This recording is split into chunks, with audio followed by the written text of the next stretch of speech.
has it well. That one sailing way down over the deep long on fence, and a big six it is as well. Big six it is as well. Welcome to the Sports Spotlight. I'm your host, Rizwan, bringing to you the Sports Spotlight every Sunday morning between 10 and noon right here on Radio Azad, where your voice matters.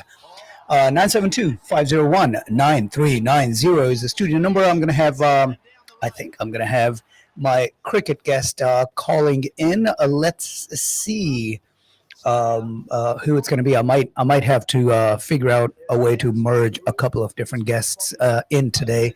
But let's see how all of that goes. Without further ado, as you can hear, all the cricket stuff going on in the back, which means, as usual, the spotlight will be shining right on to the cricket oval. And to discuss all things cricket with me, maybe not all things, but some important things that went down, finished up yesterday with me on the airwaves of Radio Azad, I have my good friend, a good cricket mind, and a big fan of Pakistani cricket, Umair, our own RJ Umair. Umair, good morning. How are you? Good morning, Rizwan. I'm good. How you doing, man? I'm doing well. I bet you are good today. Hey, let's After yesterday, I am good. Yeah. Let's get right into it. Yeah. The third ODI, right? As I always say, with the Pakistani team, you always have to expect the unexpected. I did not expect this. I did not expect the absolute domination with the ball, and then even with the bat, right? Chasing down 143, you can get complacent, you can get careless, but nope. They came in with a plan. Yes, the target was easy. Yes, the target was only 144. We're going to talk about the bowling that limited South Africa to that, especially after the hot start that they got off to. But all that to say, it's still up to the batting to not crumble, not take it too easy, focus, get the job done, and get the job done they did. Winning on the first delivery of the 26th over, chasing it down at a loss of only 3 wickets. Besides the elation, I'm sure खुशी तो दिल से वो क्या कहते हैं दिल से खुशी के लड्डू फूट रहे होंगे, but like what did you see from your analytic mind? How did Pakistan do this? Yeah, Pakistan, one of the good things about it was making the right choices in the team combination, right? Mm-hmm. The second one day international that we lost, we didn't make good choices, right? All of a sudden we had to make Abrar sit. I think that's what we did. Abrar को बिठा दिया और एक और bowler को शायद हमने बिठा दिया था. And then of course it was a bad day for us the way we bowled. ऐसा लग रहा था कि हम बॉलिंग करना भूल गए. Yeah, right. I think third one day में they realized कि यार they have to play accordingly to how the pitch is behaving. Mm-hmm. And वो भी एक अलग अलग topic है pitch का. But I think Abrar bowled amazingly well. I mean, he's getting better and better, and I don't understand this rotation policy of Pakistan now. I mean, it was never before there. Uh-huh. I mean, the rotation policy is good, but then you have to make it, you have to use this policy in a certain way. They're not using it the right way, I think. But it's a win is a win. मैं expect नहीं कर रहा था. मैं expect कर रहा था कि लो भाई, मैंने जब देखा सुबह मेरी आंख खुली, मैंने कहा साउथ अफ्रीका पहले बैटिंग कर रहा है, and then I think they were 60 something for no loss. मैं फिर सो गया. मैंने कहा यार, you know what? There's no point. They're gonna probably make close to 300, just like second one international. But then when I woke up, I was like, what happened, right? 140 something all out. फिर जब मैंने bowling का score card देखा, मैंने match लगाया, मैंने कहा यार ये तो बिल्कुल बाजी पलट गई. Yeah, it was a devastation. So real quick, for those who are listening in, just to catch you up, in that match yesterday. So first, let's talk about that bowling attack. Yes, Abrar did absolutely bowl brilliantly. 10 overs, 27 runs, 4 wickets. And there were a couple of other chances. That's an economy of 2.7, 42 dot balls in those 10 overs. I mean, just absolutely marvelous stuff.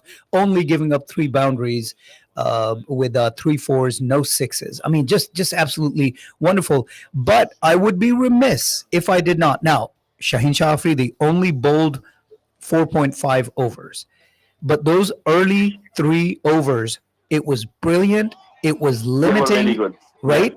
And I think a lot of times we give the credit to there's two things I think where the pace bowlers kind of get the short end of the stick, right? First, we give the credit to the spinners coming in and cleaning up without realizing the pressure applied by the pacers at the beginning if they did their job, right? And secondly, we kind of discount when the pacers do come in at the tail end, like Shaheen did in this one, and cleaned out 2 wickets. Both of his wickets he got on the last 2 balls of the tail end of the batting order. Whatever, they're cricketers, man. They're international cricketers on a very very good team. So I want to make sure that Shaheen gets that credit. It was his limiting bowling at the beginning that kind of set the stage and allowed him to come in at the end and clean up. And he did exactly what he's supposed to do. Remember, we're not too far removed from where we did not do that against the bowlers in that in that test match, right? So I've heard folks say, well, he took 2 wickets of the bowlers. It's not really. No, it is a big deal. He came in with a job to do and he did it, right? Yeah, I mean, his first spell was also very good. I mean, yes, he got smacked for a few fours, but his first spell was actually very good. He was bowling at pace. He was swinging a little bit too, and yeah, it was pretty accurate. I have to say that, yeah. Absolutely. So yeah, only 4.5 overs, but economy of 3.72, just 3 boundaries. Now, the next thing I want to talk about. Well, there's a few things I want to talk about, but Mohammad Nawaz, man. Let's talk about Mohammad Nawaz and what. Yeah, he's the golden boy right now. Yeah. Oh my goodness, he's a revelation, man. He's always good with the ball. In this one, 9 overs, 31 runs with 31 dots, economy of only 3.44, and took a couple of wickets. Saim Ayub did not do much with the ball. 7 overs, 30 runs, did not get a wicket. Still sub 5 economy, coming in where he does usually. At the in the middle of the power play, 3rd, 4th, 5th over is when he steps in, and he had himself a good day with the ball, but he had himself a great day with the bat. Absolutely, yes, yeah. He has. He's starting to fulfill some of the promise that I was big on him a few months back, and it was kind of disappointing that the bad showing after bad showing, but he's starting to put a few things together. He's starting to grow up right before our eyes, isn't he? Yeah, he is. But again, I would say he's still a little inconsistent, Rizwan. I feel he will score. For example, out of 5 games, he would score 2 times. Right? We need, especially at the top of the order, we definitely need more consistency. Right? Yeah. We saw with Fakhr too. He played really good in the first game, but then second game duck, third game another duck. Right? So there is this consistency in the Pakistan team that is missing.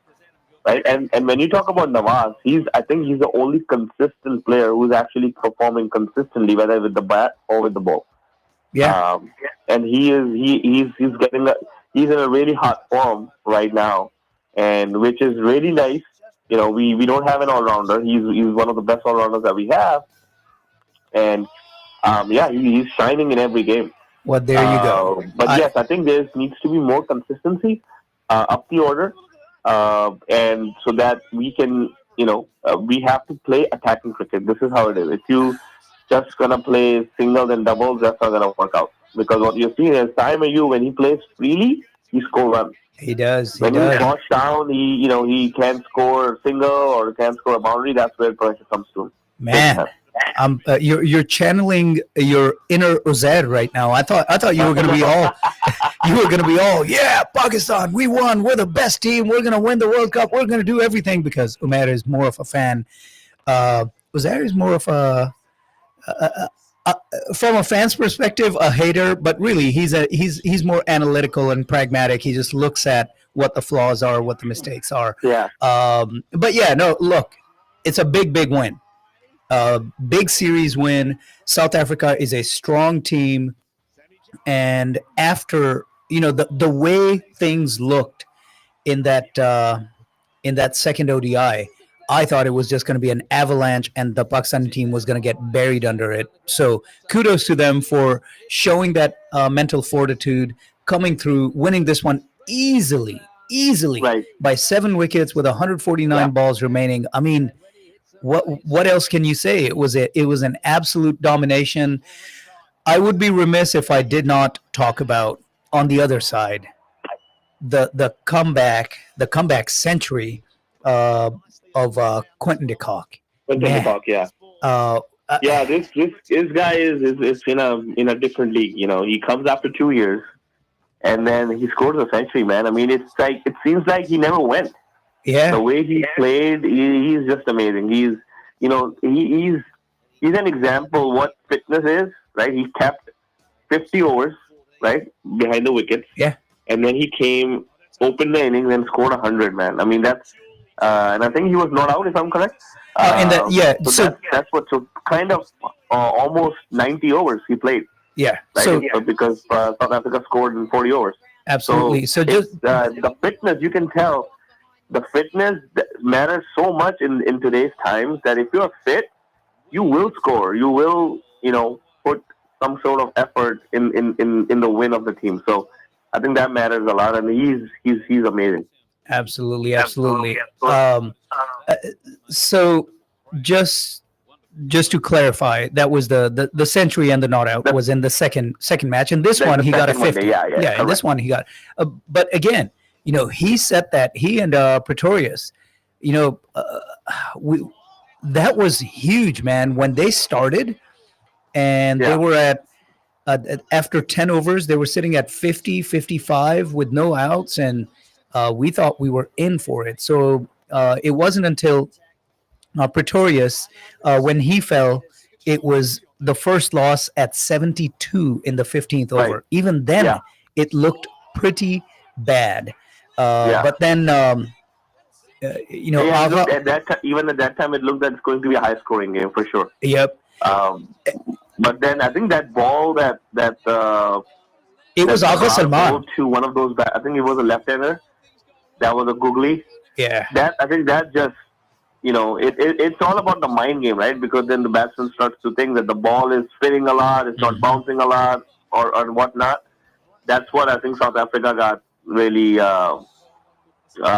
messed up with. Yeah. So that's what took them. And I think we've talked about everybody. We have not talked about Agha Salman. He was the one. He was the one with the breakthrough, right? He's the one who took out Pretorius. Yeah. He's the one who took out De Zorzi when he came in, first limiting him and then taking him out, because De Zorzi scored only 2 runs off of 14 deliveries faced, right? And once that fell, that after that wicket, it was everything slowed down. Everything slowed down for the next 3, 4, 5 overs. The South African batters were on the defense. Even Quentin de Kock, the great Quentin, even he was on the defense, trying to defend, and eventually it was not enough when Mohammad Nawaz came in and just trapped him on an excellent delivery leg before wicket, and that was that. After that, it was just an avalanche, man. It was the captain tried to correct. Yep. Yeah, the captain tried to do a little bit, 16 off of 35, but Ruben Herman 1 for 2. Donovan Ferreira 7 off of 11, Corbin Bosch for a golden duck, and then we get into the bowlers, Fortune 3 off of 5. I was watching this match actually, and I saw the commentators struggle with the pronunciation of Peter's first name. So there's a click at the beginning. It is it's close. So it's Kabayo Mosey. Okay, no, I'm gonna jack it up. I'm not I'm gonna not try even it. gonna try, man. Mr. Peter. Peter. Yeah. So he tried doing a little bit, hit a couple of fours, scored 16. And I gotta say, what's that old Urdu saying? Doodh ka jala chach bhi phunk phunk ke peeta hai, right? So I was sitting there when he settled in. Ended up facing 31 deliveries before he was gone. Shaheen bowled him out. But man, I was having flashbacks to that test. I was like, if these guys, because Nagiri can also do things And also once in a and while. I think their idea was, that's why he played so many deliveries. The idea was to play 50 overs, right? Because they got bowled out in 37.5. Mm-hmm. So the idea was, let's play 50 overs because then runs will start to come. That's what usually you see, right? Yep. So Pakistan, we have to give credit to Pakistan. What happened in the test match, you're right. If you go back to the test match, we got them 8 down, and after 8 down, there was a I think 80 odd run partnership, and then a century stand or 99 run stand partnership. Yep. That literally took the game away from us. Absolutely. That literally took the game. That was our series to win the first place. Yeah. Yep. So. Yeah, so I'm glad Pakistan did not do that mistake, and they got the right bowler. Shaheen came himself, right, as a premium bowler, and then he bowled 2 brilliant deliveries. Yep. Reverse swinging deliveries, and then not many people can play reverse swinging these days because you don't see reverse swing happening a lot these days. Absolutely. So, yeah. Took care of business. All right, so Pakistan wins the series. Why do they have 2 tests? Talk about your favorite bowler. You got to talk about him too, man. Who came after after 2 completing his ban. You know who I'm talking about? Haris Rauf. Absolutely. Haris Rauf. Yeah. So here's what I feel, right? His inclusion, I think, was forced, just because. And I have to say this. It was a middle finger to the. Haris Rauf is a very good friend of Shaheen Afridi. Okay. Right. They have best buddies. They play with law calendars and all that stuff. Came in together, played together. Yeah. I feel it should have been Mohammad Wasim, because Mohammad Wasim in the second one day played really, really good. He was the only one who gave some sort of, pressure to the batsmen. While South Africa were raining 4s and 6s, he was the one who actually got them think a little more. Yeah. Because he was swinging the ball, he was cutting the ball, he was, putting in the right channels. So I felt, and we have done great injustice. Mohammad Wasim can easily bowl over 140, right? Mm-hmm. And he is a kind of bowler, when the ball starts to swing late, in the end, he is very good, who can bowl actually very good Yorkers. So I felt that, again, Haris Rauf should not have been part of this team. And look at him, right? I think he gave away 3 4s in 1 over, or something like that. Yeah, again, I think it was 2 and 1. Yeah, you won't see any change. I mean, he got taken into the cleaners in a domestic season game. Yeah, right, by a youngster. Look, as long as a few things there. First, let's talk about Haris Rauf. Yes, the good thing is they brought him in, but did not give him the crunch time in the end bowling, because, as I said, I stick to what I said. I said this for the first time like 2 years ago, and I've stuck to it across the years. Haris Rauf will give up exactly what the opposition needs. Like, that's just what he does. So with that said, I think, and it's easy to say since the team won. If the team had lost, then we'd all be complaining about isko nahi lana chahiye tha, Wasim aana chahiye tha, all that good stuff. But I think it was a little bit of a middle finger to the cricket council that gave him the 2-game ban, because I felt that was unjustified. It was unjustified. Should he have done the gesture? No, but there was a lot that was going on in that match, and for him to get singled out, him to be, I believe he's the only one who got a suspension. The other folks got some fines and reprimands and demerits, because he did the same offense 2 times in 2 games. But I still felt, Surya Kumar Yadav should have gotten a ban. Yep. Because he's the one who started it all. Exactly. he's the one, yeah, who started it all. He went to he went on and made a political statement on the during the presentation, Yep. during the press conference, right? He's the one who did everything. Like no Exactly. shake hand, no nothing, all that stuff. He started. So, and then when other teams reacted to it, you gotta start giving out bans to them, Yeah. and then just give two demerit points for Surya Kumar Yadav. That's it. That's score. That tells you it's not International Cricket Council. It's Indian Cricket Council. Yeah. That's what tells you. That It's as was simple as that. that was a little uneven. So yeah, I mean, look, I'm happy that we won, but yes, you're right. I think the way Wasim had been playing, he's young, he's hungry, he performs. So that's what we need to. That those are the kinds of players we need to give a And chance to.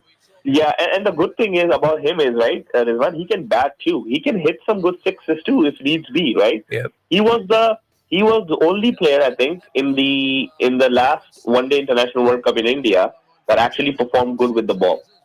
Yep. Shaheen was struggling. Haris Rauf was, oh my God, Haris I don't Rauf was even want to Haris say, Rauf. right? Yeah. And then he was the only person who played the matches, and he was actually bowling really nice. He took the wickets. He was bowling on right channels. So I think he needs to be given more chances. And then the other thing that I want to talk about is, and then we don't have much time, is Pakistan needs to think about what the other team is bringing on the table. Yeah. This was South Africa's damn B or C team, right? Yep. If this is what's happening with they're bringing this time, why can't we give chances to our youngsters? What's gonna happen? Because look, here's my thing. This one day international series did not have any significance, right? In terms of anything, because the World Cup is 2-3 years away. One day international World Yeah. Cup. What are you playing it for? So just give the chances to the youngsters, man. Get 2-3 young batters. Get one or two young, batsmen. Maybe an all rounder. Just like what South Africa is doing. South Africa didn't have Nokia. South Africa didn't have Rabara. South Africa didn't have Jansen, right? South Africa didn't have Markham. South Africa didn't have like 5-6 their main players. They're going to be back probably in the India series. But that's how you want to do. If they're doing it with us, just do that. Yeah. Right? Well, maybe out of 5 players that you're playing, maybe 1 or 2 are going to come on top. And you'll see that, okay, you know what, that's the future. yeah. Well, at the risk of sounding like I'm defending both sides, look, if they had done that and lost, where would we be? We'd all be complaining See, that's the about. stance that even the captain needs to take, right? He should have said, okay, even if we lose the series, that's fine. That's all I want to. Yes. That's okay. I We lose want the to series. give the youngsters some experience. I want to give the youngster, and then here's the thing, Rizwan. And I know, and a lot of other cricket fans know, if young team is playing, what are your expectations?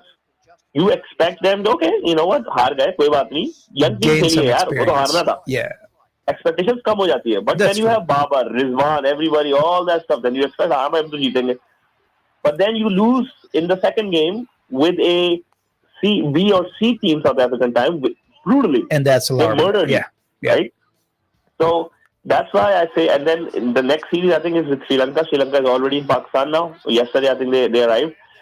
And Rashid Latif also said in Twitter, on Twitter and on Facebook, he said that let's give some youngsters a chance. And I It's think, about time.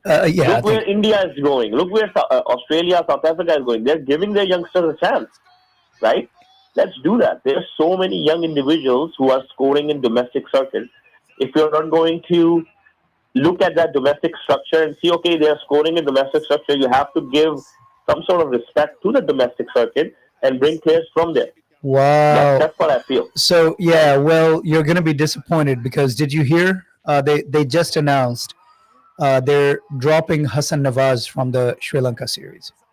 Well, I mean, it was coming. Hassan Nawaz now been scoring. Apparently, as per our coach, he was a generational batsman. I don't know where that came from, but I mean, it was a little premature he to be. very premature. I mean, he has a lot to work on, to be honest, Yeah. right? Well, and but I'm glad he because he was bringing nothing. yeah. He But had that's plenty of chances. He got plenty of chances. He didn't do anything. it depends on Unfortunately. who they replace him with. They haven't announced a replacement yet, but it depends on who they replace him with. Because to your point, yes, Sri Lanka is a team that's down. This is where we should, and I mean, it's a long series, right? I believe. Let's see. We have 3 ODIs, and then 4 T20. Yeah. So it's going to be a long series. And to your point, we do need to let youngsters play. So, if they bring in a 35-year-old to replace Hassan Nawaz, then I'm going to be irritated. If they bring in a youngster, give him a chance. I don't know if Mohammad Wasim is already in there, if they're going to bring him in, if they're going to bring in somebody else and give him a chance. I hope that's the case. All right. We did not I get think it's a tri-series, Rizwan. Pakistan, Sri Lanka, and Zimbabwe, if I'm correct. Because, Afghanistan opted out. I see. Good for them, but it's Zimbabwe that said yes. So it's going to be Sri Lanka and Zimbabwe and Pakistan. See, that's where you have to bring somebody new, man, because, Yeah. look Okay. at it. I just feel sometimes, I feel jealous. Look at our neighbors. Yeah. They have completely new T20 side, Man. and they're playing well. So Good for them. They're playing well. We need to do some sort of similar thing. We can't just rely on people. And I'm not saying about Babar. I'm not saying about any other people. Salman Ali Agha does not make it in my team. For the T20s, but still, we need to give fresh faces opportunities. yeah. Okay. To All just right. go out there and then just play, just have fun. Absolutely. I am way over the break Yeah, time. you are. Umar, You are. wonderful to have you. Thank you so much for your insight. Thanks, man. Always a pleasure. And you can always check out Umar, sometimes even with Ozair, on Wednesday nights at from 7 to 9 p.m. With Nehle Pe Dehla right here on Radio Azad. Umar, have a wonderful rest of your Sunday. You man. as well, brother. All right. Thanks, man. Bye. All right, that was Umar.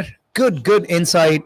Big day for Pakistani cricket, and we didn't get around to. I think when we get back, if Shep's, I'll try to take a couple of minutes away from Shep and go over India's series win as well, series with Australia, and we'll talk about that maybe, but definitely have a lot of other things sports related to talk about. We're gonna talk about the Cowboys. We're going to talk about the NFL, college football, lots of movement there. And yes, it's time. We're going to talk about the Mavs. That's all of that is coming up on the Sports Spotlight. You're listening to us right here on Radio Azad. आप सुन रहे हैं radio आजाद हम सफर हमजाद